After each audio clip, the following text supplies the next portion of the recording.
Hello, everyone, and welcome to another episode of Los Banos Talk. My name is Justin Collins. On tonight's episode, I'll be talking with the city's Community and Economic Development Director, Stacy Souza Elms, about what the coming changes are tomorrow, June 15th, when California reopens again. And we're going to get into all of that in just a moment, right after a brief message from our sponsor. Do you have a home full of stuff you need to sell? Furniture, fine art, antiques, collectibles, vehicles, even everyday household items. For whatever reason, to settle an estate, downsizing, an inheritance, or relocation, sometimes we've accumulated things we just can't use, don't want, or simply no longer need. And if the sale of a home depends on you getting rid of the stuff the new owners won't want, real estate sales can be delayed. Your move could be postponed, and you'll have to waste energy, time, and money paying someone to take it away, or finding a donation center able to take it all. Most options are antiquated, unregulated, inefficient, and simply don't solve your problem. Trying to do it yourself is risky, exposes you to liabilities, and we haven't even mentioned all that unwanted foot traffic. Whatever your situation or reason for needing to unload your things, Estate 360 can help. Estate 360 is a proven turnkey solution to an age-old problem, specializing in guiding you through any downsizing or estate sale process. From ordinary everyday items to extraordinary treasures, Estate 360's proven process can help you sell your unwanted stuff in a way that's safe, reliable, transparent, profitable, and hassle-free. And because we're able to quickly reach more buyers, you sell practically everything and in less time than any other option.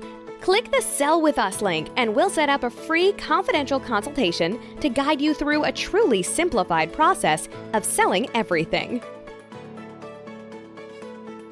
And we're back. Thanks for watching. So once again, I'm here with the city's community and economic developer, Stacy Elms. Without further ado, could you please introduce yourself? Sure. Thank you, Justin. Thanks for having me. Stacy Souza Elms. I'm the Community and Economic Development Director for the City of Los Banos. I'm in charge of planning and economic development for the city. Great. So, okay, as many people have heard, tomorrow is the big day, right? That California comes roaring back, as the governor has put it. There's going to be a lot of changes in terms of restrictions, specifically around masking, social distancing, and stuff. So let's talk about that some. So for the average person around businesses, what's the deal? Do they need to still wear their mask or what? So basically, as a business, it will be up to the business, and each business has, and you and I have talked about this, they really have three options. So the first option is they can require masks to be worn in their business. Second, they can require proof of vaccination or wear a mask. Or three, they can have signage that just says that if vaccinated, patron, customer self-attests that they've been vaccinated and don't have to wear a mask. So it's really basically down to the business and what the business owner prefers to see. There's going to be some options. Another part of the restrictions being lifted tomorrow is the removal of the colored tier system. That's a big component to the restrictions being lifted. So where there was social distancing requirements, capacity requirements for certain types of businesses, those are being lifted with the tiered system being removed. So that's a big improvement for businesses, and especially small businesses in California. Right. So basically, the three options are they can require everyone to wear a mask. They can check to see if you've been vaccinated, otherwise require a mask. And then their last option is self-attestify, which means they can simply ask customers whether they've been vaccinated or not, otherwise wear a mask. And it's been stated by the state that if you put signage in front of at the entrance of your business that says, something along the lines of please wear a mask unless you're vaccinated, then when someone walks in the door without a mask on, there's no reason to ask them further because they've essentially already self-testified that they've had the vaccine. Right. With the proper signage, it should be the honor system, is essentially what the state of California is now going to be relying on. Right. So with the tier system and a lot of the restrictions, there also came a lot of exceptions to rules, and particularly with like dining, for instance. And the city started allowing outdoor dining as well as the state, and to go alcoholic beverages and such, which the state has said that it will continue to allow to go alcoholic beverages. So from the city standpoint, June 15th, what changes with that? Are restaurants still able to keep their outdoor dining as they've been, or how does that work? Right. So the outdoor dining will be allowed to be continued as long as the state allows, allows provisions. So we in the city, though, are working on a permanent solution. So we're creating an ordinance to allow for outdoor dining permanently. What it will look like, it will probably separate public spaces, so outdoor dining and sidewalks, and parklets, so out on the street, and then on private locations, in a parking lot, and on private property. So that's how it's looking to shape. We have been given direction from the city council that the desire was to see an outdoor dining guidance allowance for that to happen on a permanent basis. So for right now, we've allowed a waiver due to the pandemic to allow temporary outdoor dining. And so we're creating a permanent solution that'll be coming to the council soon. Okay, great. And then let's talk about public facilities such as police department, city hall, and like parks. Come June 15th, if I'm vaccinated, do I need to wear a mask to go in and pay my water bill, or to attend a park, or to go into the police department? Sure. So those city facilities will be treated just like the businesses will be. And we will be with proper signage telling our customers that either they will need to wear a mask or they can self-attest that they've been fully vaccinated and they will not have to be required to wear a mask. In terms of the employees and city staff and what those guidelines will be, that will depend on Cal OSHA and the guidance that we will be given from the state of California, which is evolving. It seems like on a daily basis right now. So we're watching and waiting to see how that unfolds. But for right now, what we've been told is it's the same guidance from November 2020. So we're still following those same guidelines for mask requirements for employees. So that would be city staff. But the customer would be treated just like when they walk into another place of business. We will have signage that will say either fully vaccinated and no mask, or they would need to wear a mask. Okay. What about like public employees and such? Or is the city going to require like police officers, firefighters, and such to still wear masks, or is it based on their vaccination status? I think it really will depend on Cal OSHA and the guidance from the state of California in which direction the city will go in. Very well, because as maybe some of the viewers know or not, I've talked about it a little bit, but there is still a conflict between what OSHA and what the labor laws are, and then what the guidance is. So that's still actually being worked out, and so some of this is not completely finalized. Right.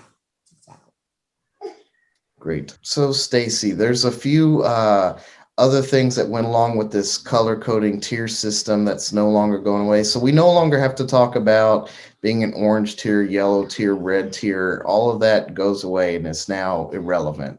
All of California will be basically the same rules.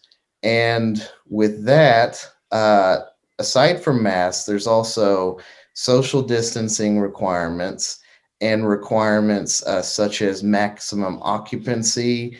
And there was a few other things like buffets and a couple other things that temporarily couldn't really happen. So my assumption is those things can, I guess, resume, and things like occupancy restrictions, like say the movie theater within a business, etc., those would go away, and we could once again have as many people as can basically fit in the business or stand in line in said business, right? Is that Right. That's my understanding as well, is that those restrictions would be lifted.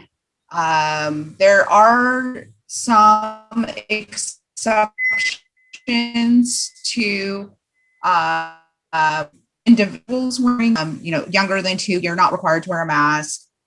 Folks with medical conditions are not required to. Folks with hearing disabilities are also not required. And so I know that that is, yes, back again on the mask issue, but in terms of capacity, the thought is that if you're within a location within the premises of, say, a business, either you're wearing a mask because you've not been vaccinated or you've been fully vaccinated. So those restrictions are going to be lifted. If you haven't been vaccinated, you should still, though, maintain the social distancing. right? And I guess by default, in a way, this would kind of imply that I guess children over the age of 2 and under age of 12 would have to be vaccinated. I mean, not vaccinated, would have to be masked, I guess, because they're ineligible for the vaccine. So I guess Yes. by default, that kind of mandates that, or um, but again, it's really going to be up to the individual businesses in terms of how they enforce this. And my understanding is, as far as the city goes, what stance is really being taken as far as enforcing the regulation? More honor system? Is it more not necessarily going around and systematically checking businesses, but just kind of more, these are the guidelines, encourage you to follow it, do it or don't kind of thing? Right. And I think that's just also how we've just approached the pandemic in general, would really be educational. So we want to make sure that the businesses understand what the guidelines are, that they're educated, and that they have the right information. So that would be really be the perspective of the city. We just want to make sure that businesses have the right information and are operating safely. Great. And my understanding is there are a few places you would still have to wear your mask regardless of vaccination status. And some of those do kind of pertain to us here in Los Banos. Second, the guidelines are also for school.